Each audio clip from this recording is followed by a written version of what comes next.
Hello,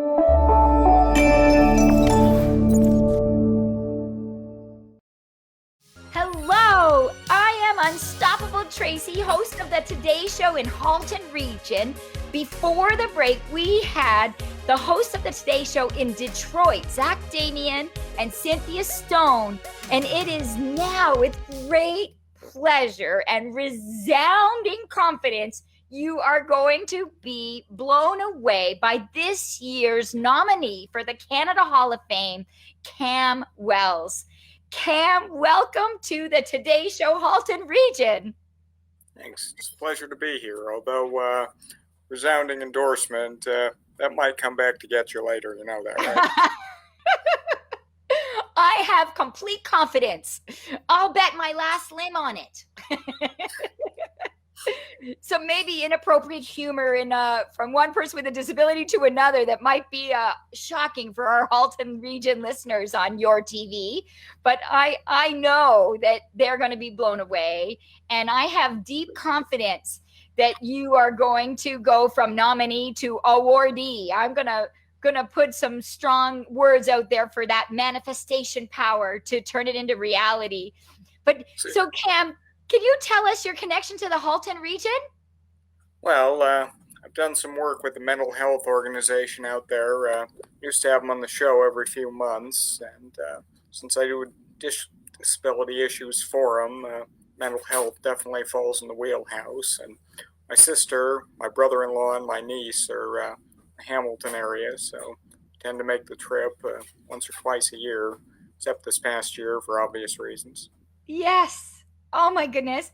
And so I've got you here on the Today Show for Halton Region, but we are humbled and honored because you are a show host too. Will you tell our listeners a little bit about your show? Certainly.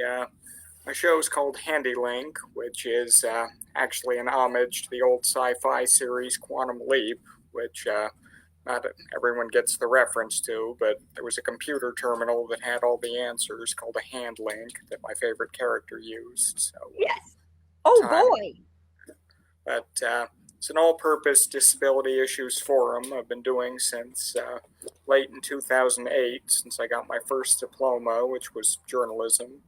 I've subsequently earned 3 more from St. Clair College, and then I ran out of money, so they told me not to come back. They only wanted you. But they loved you so much, they put you in their promo video.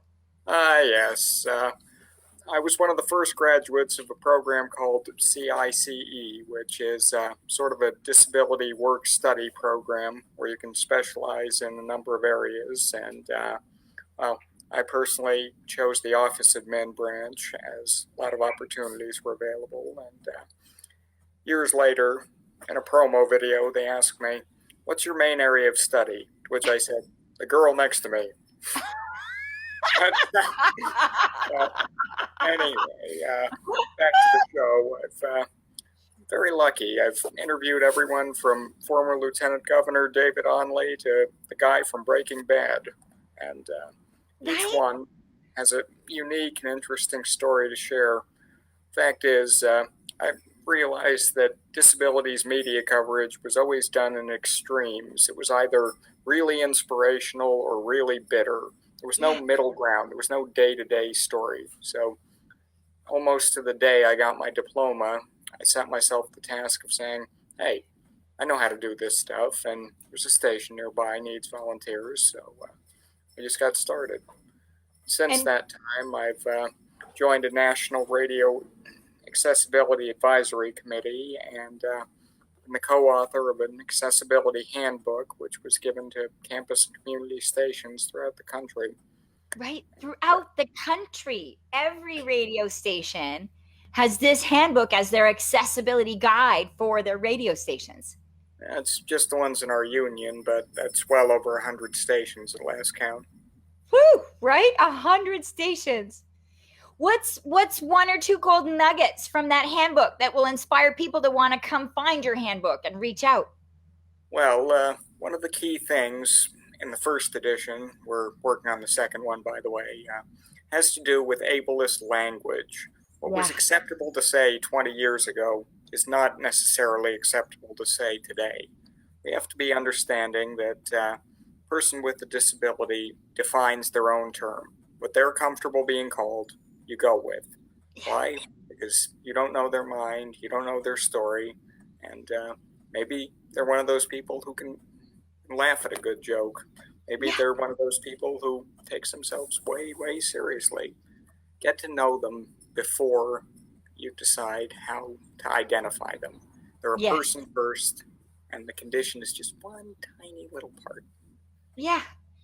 I have to say, nominating you for the Canada Hall of Fame amongst many that nominated you, that it was all of your show accolades and your college courses that you offer and your consultant reference and your endless, too many to count on two regular hands, not my one finger hand, but a 10 finger hand, right? That you are continuously presenting and educating at conferences and events as an accessibility advocate. And I just thought that that was a little bit of a journalist path that took you down this road. And it wasn't until your nomination letter that I really learned more about your initial connection to what inspired you to be a bit of a accessibility advocate in your media focus. What kind of got you into this field, I think, as a starter? Well, what I always say is the perfect example of disabilities in media.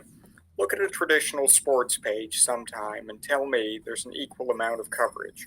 You can't do it.